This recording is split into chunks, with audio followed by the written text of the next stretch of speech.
pana, Joseph. So, oras mga alas 2 na madaling araw. So, sana makahuli tayo ng pang-ulam. So, tara, let's go. So ayun guys, dive na tayo. Unang tera. Ano kayang isda ito? Natabunan sa bato. Ayun, tabago pala.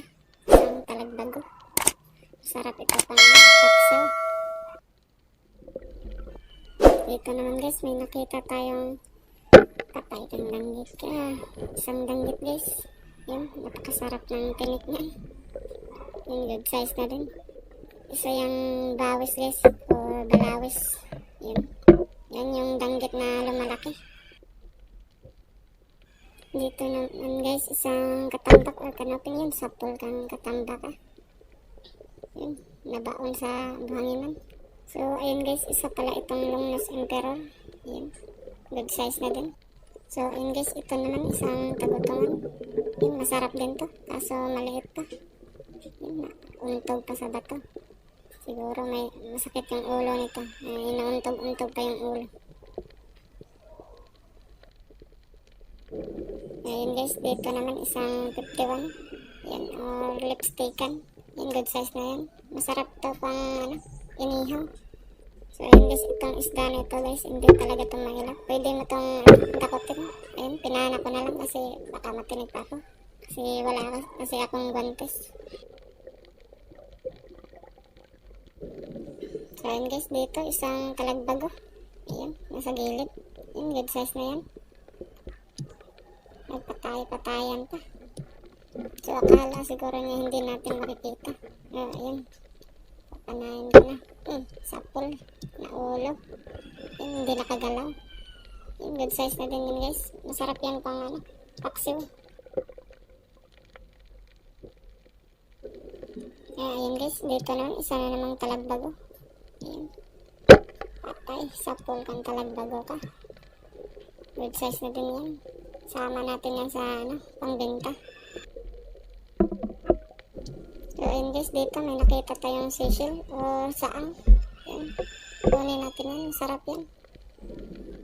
Aba, dalawa pa. Ayan. Isa ring saang. Kunin natin yan.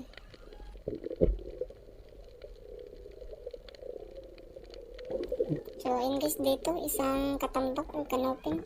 Yun, nakasiksik. Sapol kang katambak.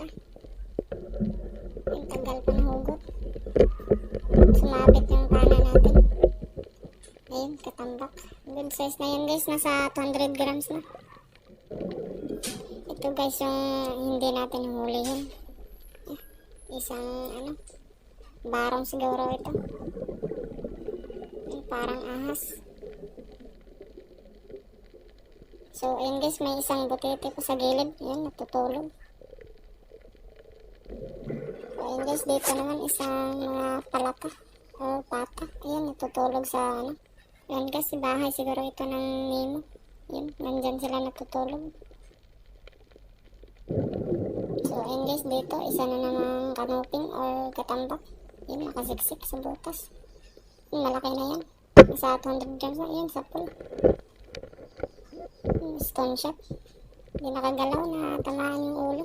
So ayun, sama natin to sa ibibenta bukas. May pangbenta na. Dito naman guys, isang goldfish or timbungan. Yan, maliit pa.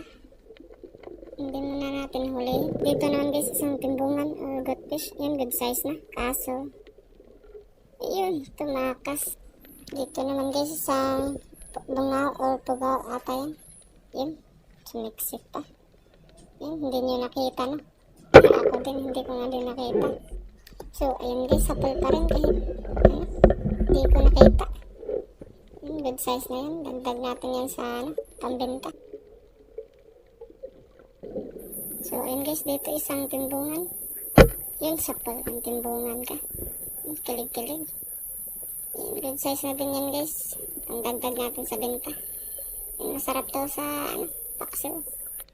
So ayun guys, dito isa na naman. Yan, katambak na naman or kanoping. Yan, sapol.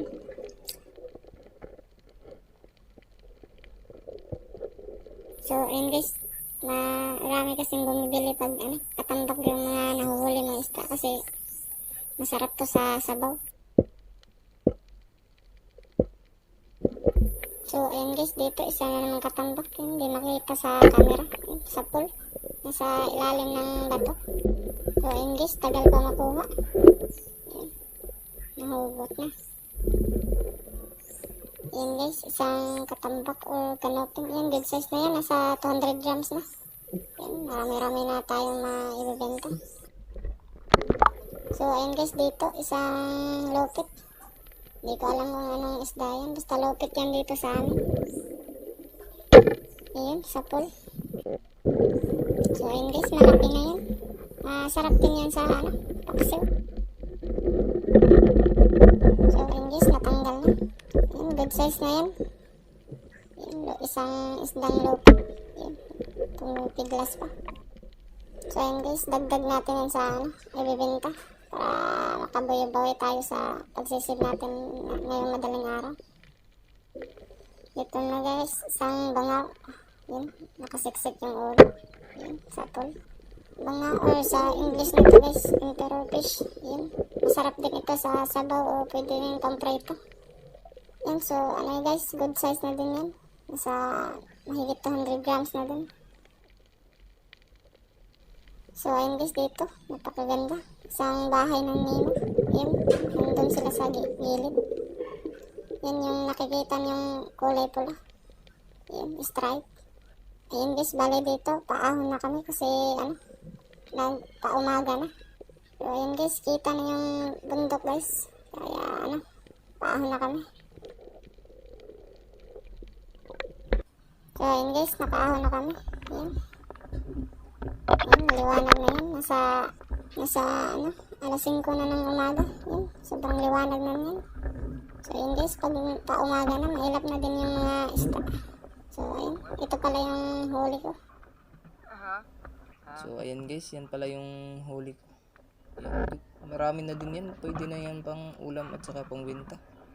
So, ayun guys, maraming salamat sa mga nanonood. So, ayun, kung bago ka pa lang sa aking channel, don't forget to subscribe, comment, like, and share. At pakipindot na din ng notification bell para updated kayo sa mga susunod ko pang mga sport fishing adventure. So, ayun, maraming salamat. And God bless.